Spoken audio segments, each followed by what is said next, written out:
नमस्ते दोस्तों। आज हम मैथ्स का एक topic set, based on that topic we are going to solve one problem. अभी आपके पास एक प्रॉब्लम दिया है।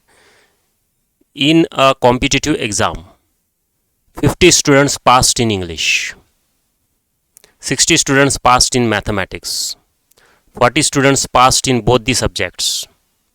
ठीक है, अभी इससे क्या पता चल रहा है हमको, एक कॉम्पिटिटिव एग्जाम थी, okay, and 50 students passed in English. तो ये जो सेट दिख रहा है आपको, ये जो रेड कलर का जो सर्कल दिख रहा है आपको, टोटल रेड कलर का सर्कल, ओके, तो इसको हम कैपिटल ई से डिनोट करेंगे। ये जो सेट है which is in red colour, और 50 स्टूडेंट्स पास हुए हैं, ओके, 50।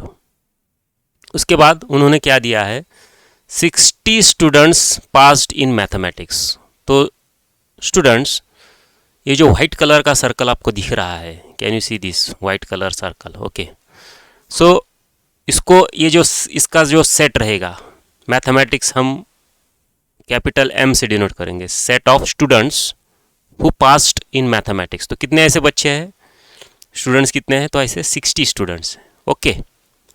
और क्या दिया है उन्होंने, 40 students passed in both the subjects, मतलब इंग्लिश में भी और मैथ्स में भी, मतलब ये जो रीजन है आपका, ये दिख रहा है आपको, दिस कॉमन रीजन, ओके।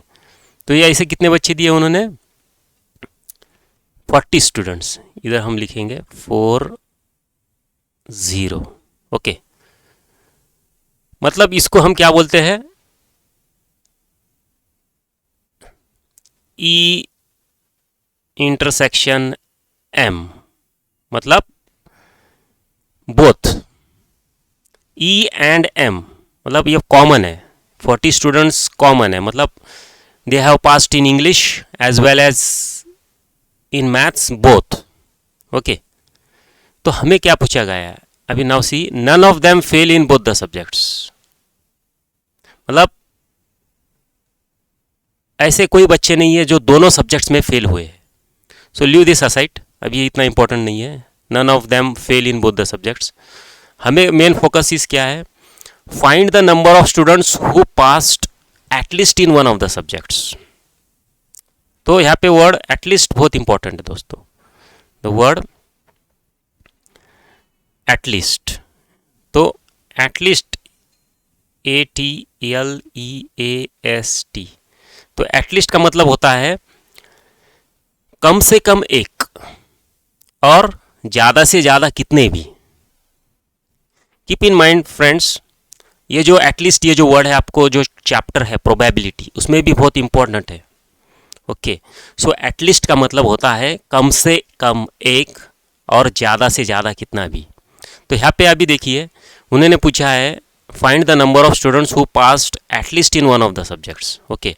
तो at least in one of the subjects मतलब ये रीजन आपको निकालना है, कौन सा, मतलब एक तो वो इंग्लिश में पास हुए हैं, और they have passed in maths, और they have passed in both, मतलब इंग्लिश में भी पास हुए हैं, ये जो इंग्लिश है ये रीजन, ओके, और मैथ्स में पास हुए हैं ये रीजन, और बोथ मतलब ये कॉमन रीजन। क्लियर, एटलीस्ट का मतलब आपको फाइंड आउट करना है ई यूनियन एम, ओके। मतलब अब दो मेथड से इसको सॉल्व कर सकते हैं। पहले हम फार्मूला मेथड देखेंगे, number of students in E union M. E union M का मतलब होता है at least number students passed in English और इन मैथ्स और इन बोथ, उसको हम कहते हैं E union M. So number of students passed either in English or in maths or in both, that is equal to, see, n denotes number of students, so that is equal to number of students in set A plus number of students in set B minus करेंगे हम, minus number of students in A intersection M, क्योंकि A intersection both, दोनों subject में पास हुए ऐसे कितने students हैं, तो 40 है। ये जो कॉमन रीजन आपको दिख रहा है, कैन यू सी दिस 40, ये जो रीजन है, okay. Now will put the values ये जो है ये फार्मूला है, दिस इज योर फार्मूला, ये फार्मूला से भी हम सॉल्व कर सकते हैं. वन मेथड इज, सो हम will put the values. So number of students in set A is कितने हैं 50 plus number of students in set B कितने हैं 60 और माइनस करना है जो students they are passed in both, that is this common region. Can you see this common region? Okay, कितने हैं वो 40 minus 40. So how much we get now 50 plus 60 is 110 minus 40, तो ये this comes to 70. Okay, so we got the answer. Got it? So another method I will explain you, that is method 2.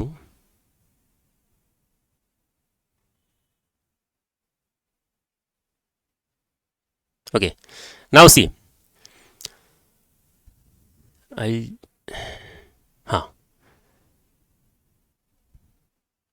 now see, suppose I'll clear this first, then I'll explain you. I'll show the another method. Okay, now see, suppose there is no need to draw the universal set. I'll draw only now see, 50 students passed in English. Suppose see, this circle denotes capital E is a set of students who passed in English, and how many they are? This total circle is 50. Okay, total circle is 50 and another 60 students passed in mathematics. So we'll draw another set for mathematics capital M, and how many students? This whole circle denotes the set of students who passed in mathematics. Okay, how many they are? They are 60. Okay, I'm talking about second method, not formula method. Okay, and what they have given, 40 students passed in both the subjects. मतलब English में भी पास हुए और maths में भी, दोनों में पास हुए. तो ये जो रीजन दिख रहा है आपको, यानी दिस कॉमन रीजन, तो ये है आपका 40 स्टूडेंट्स 40. ठीक है, तो दूसरे मेथड जो है उसमें हम फार्मूला यूज नहीं करेंगे. हम क्या करने वाले हैं, क्योंकि हमें क्या पूछा है उन्होंने, find the number of students who passed at least in one of the subjects. तो एटलीस्ट मैंने आपको पहले ही एक्सप्लेन किया what the meaning of the word at least is. Okay, तो एटलीस्ट का मतलब होता है एक तो स्टूडेंट्स इंग्लिश में पास हुए हैं या फिर मैथ्स में या फिर दोनों में. Means students have passed in English और इन मैथ्स और इन बोथ. मतलब इंग्लिश में अगर पास हुए हैं, ये जो पूरा जो सर्कल है it denote that the number of students passed in English. तो पहले हम वैसा नहीं करेंगे, हम क्या करेंगे, number of students who passed in English only. क्योंकि अगर ये पूरा सर्कल लेते हैं हम, see this whole circle denotes number of students in past in English, लेकिन ये अगर पूरा सर्कल लेंगे हम, तो इसमें तो ये जो है ये रीजन, ये इसमें तो ये भी है स्टूडेंट्स पास्ट इन मैथ्स, मतलब ये कॉमन है, तो मैथ्स के भी आ रहे हैं ना इसमें बच्चे. तो हमें ओनली इंग्लिश का मतलब ये रीजन लेना है. अभी कौन सा, ये रीजन वर्टिकल लाइन से ड्रॉ कर रहा हूँ मैं. Can you see this, only this much region. तो ये कैसे निकालेंगे हम, 50 माइनस कॉमन कितना है आपका 40, 50 minus 40 that is equal to 10. Getting? तो ये आ गया, हमको क्या निकालना है, E यूनियन M. ओके, तो 10 प्लस, अब ये रीजन कितना है, सेंटर रीजन, ये 40 है. ओके, तो प्लस 40 और प्लस ये रीजन निकालना है हमको, जो मैथ्स का रीजन निकालना है. Only maths, I am talking only maths. ये तो पूरा सर्कल जो है ये मैथ्स का है. कितने हैं वो स्टूडेंट्स पास हुए मैथ्स में, 60 है. लेकिन इस सर्कल में आप देख रहे हो ये कॉमन रीजन में कुछ इंग्लिश के भी पास हुए हैं, तो हमें वो नहीं लेना है. तो हमें क्या लेना है फिर, students who passed in maths is 60 minus ये रीजन करना है, माइनस ये कितने है, ये 40 माइनस 40, तो कितना आ रहा है ये 20. Okay, so plus 20.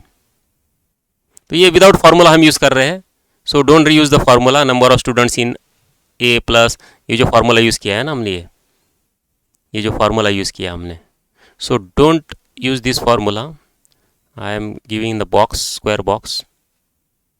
Okay, now see, so will add this. तो ई यूनियन एम मतलब क्या है, ये रीजन ओनली इंग्लिश वाला, फिर बोथ इंग्लिश एंड मैथ्स पास हुए जो बच्चे, ये रीजन कॉमन रीजन, और प्लस ये तीनों का एडिशन, ये ओनली मैथ्स वाले पास हुए जो है 20 बच्चे। तो कितने आ रहा है वो 40 + 10 is 50 and 50 + 20 is 70। Clear?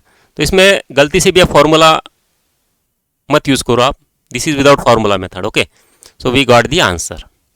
So in this way you can solve problems based on set. So thanks.